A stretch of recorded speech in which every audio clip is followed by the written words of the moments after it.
Okay, this is your Lab 55 FET Virtual Circuits Lab, pre-lab.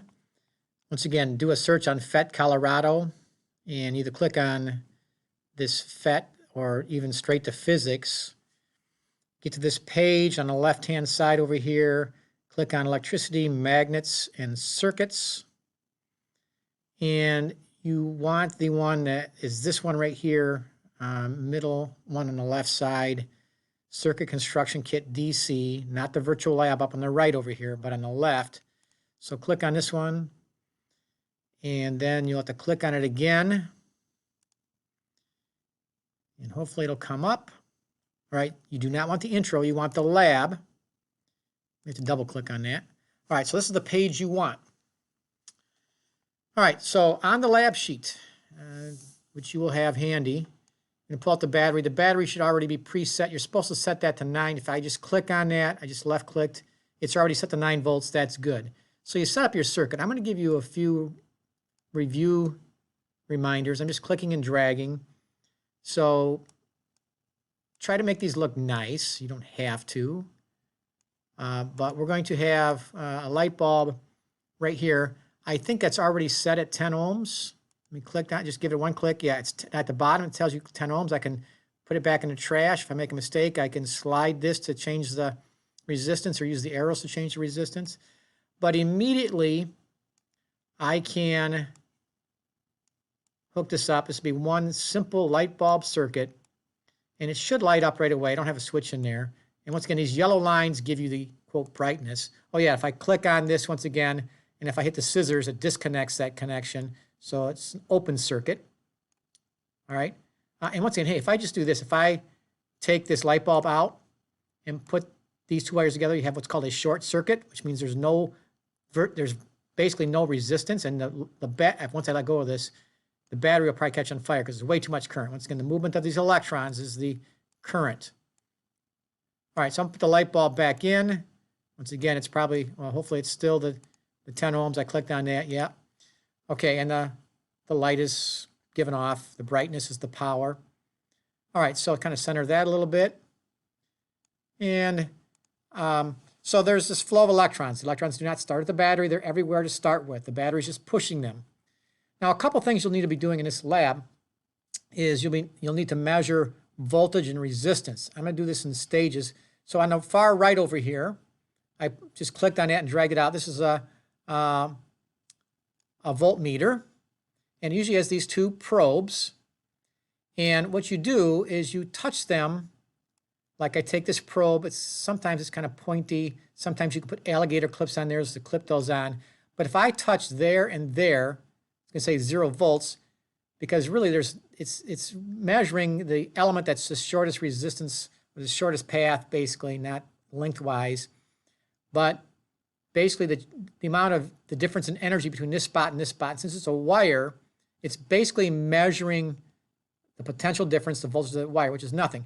The battery itself, okay, if I go up here and I go to the top of that battery, and I touch the battery, it says 9 volts down here. Now, it doesn't matter whether I touch here or at the bottom of the battery, it should say 9 volts. So it's a 9 volt potential difference. In other words, that's the energy that's put into the system, 9 volts, 9 joules per coulomb. So we say we're measuring across the battery. You measure across to measure resistance. You measure across the element to measure the resistance, or the potential difference, I should say. It's potential difference. I'm not measuring resistance right now. You could measure resistance the same way, but in a non-active circuit, you want to measure resistance before you activate the circuit, before you turn it on. But you do measure resistance in a very similar way. Okay, so bottom line is I can go back over here and touch the two different connections to the light bulb, and that should also say 9 volts. Technically, it could be negative. It would be negative 9 volts. It's 9 joules of energy per coulomb of charge. That's what a volt is. That's being used and turned into heat and light. So it's a conversion of energy. Once again, voltage is joules per coulomb.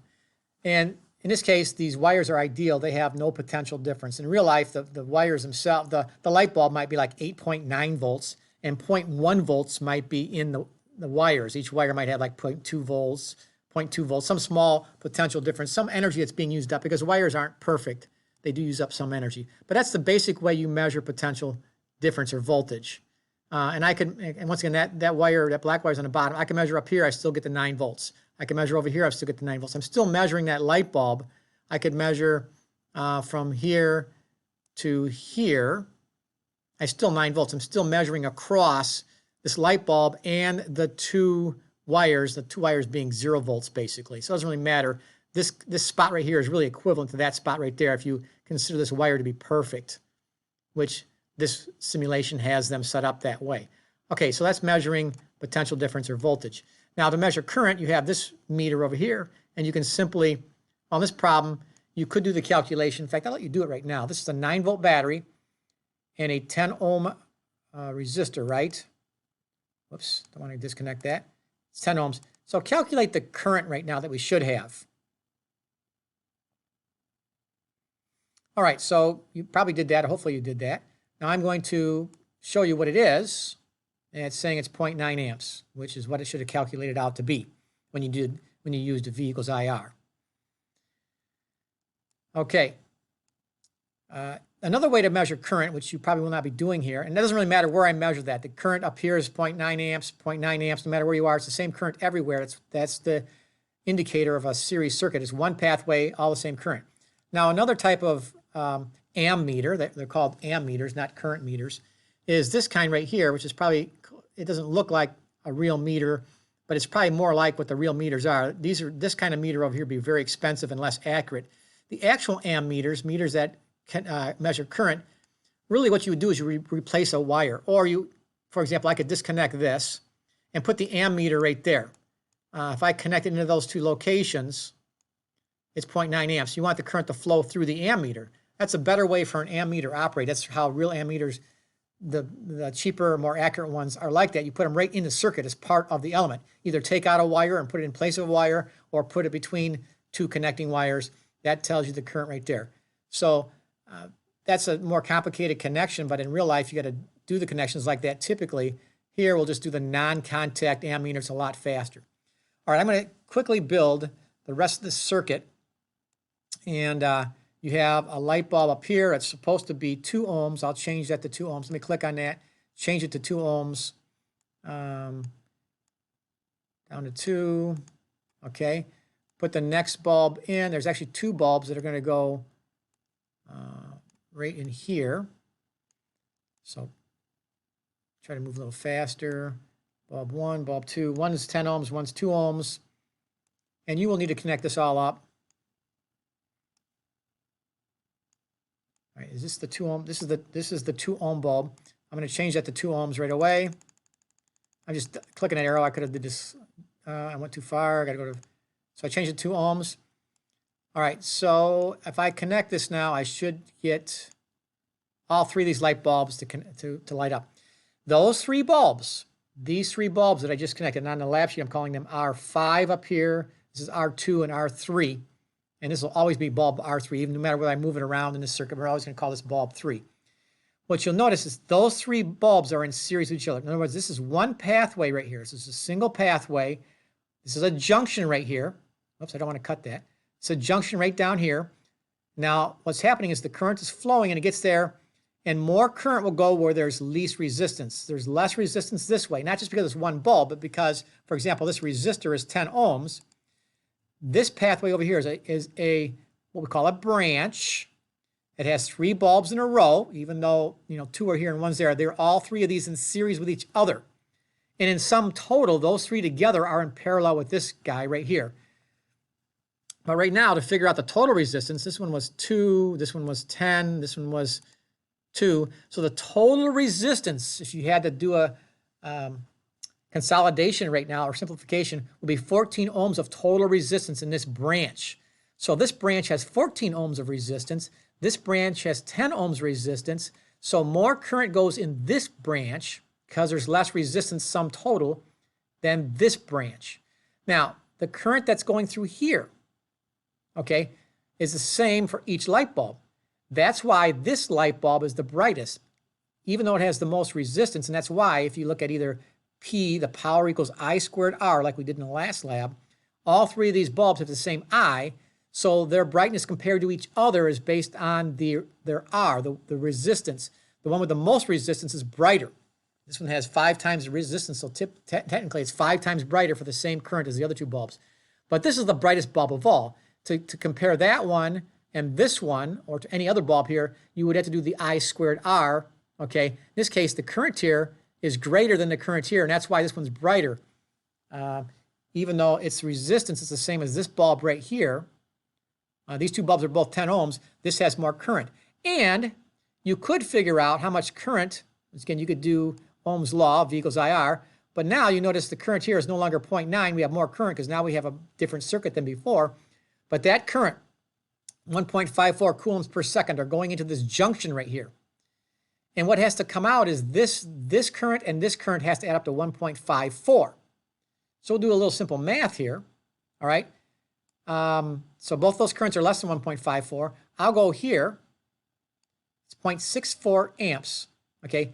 So now you tell me, all right, what the current is in this branch right here based on the 0.64.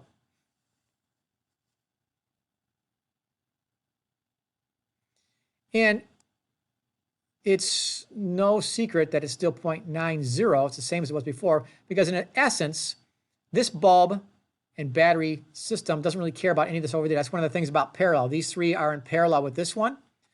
No matter whether we put this out here or not, there's still the same current as before because still that bulb has the same resistance as before, still hooked up to the battery. It's still 9 volts if I measured its voltage.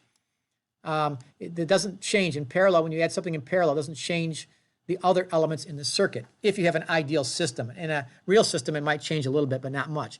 Now, these three bulbs have the same current, but what you're going to find out, if you haven't already, if you, and we said it was 0.64 amps, their voltage is not 9 volts. They have a sum total. When you have things in series, their voltages add up.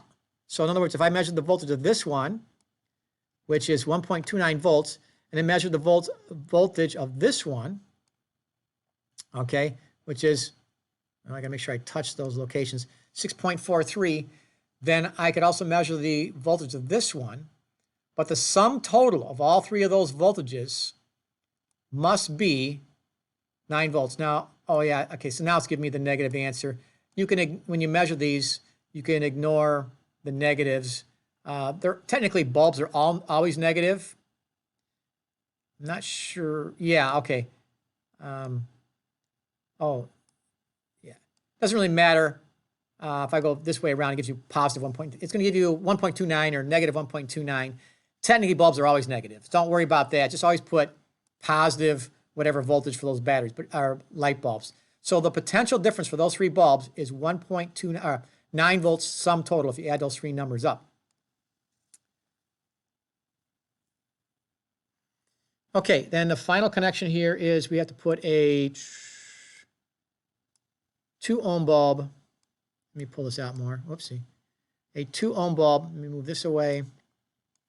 Way out here.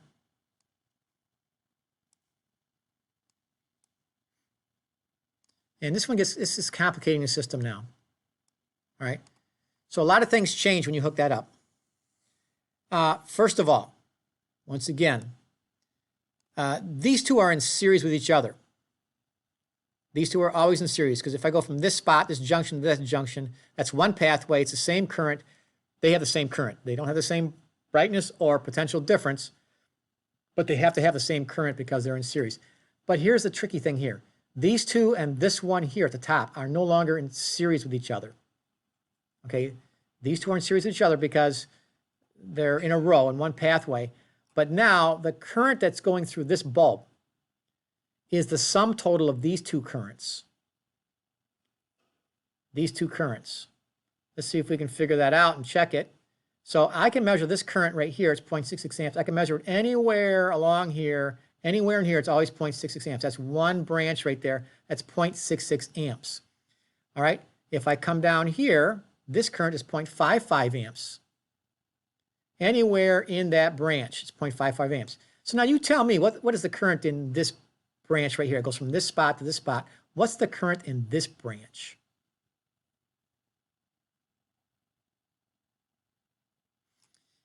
And what you should have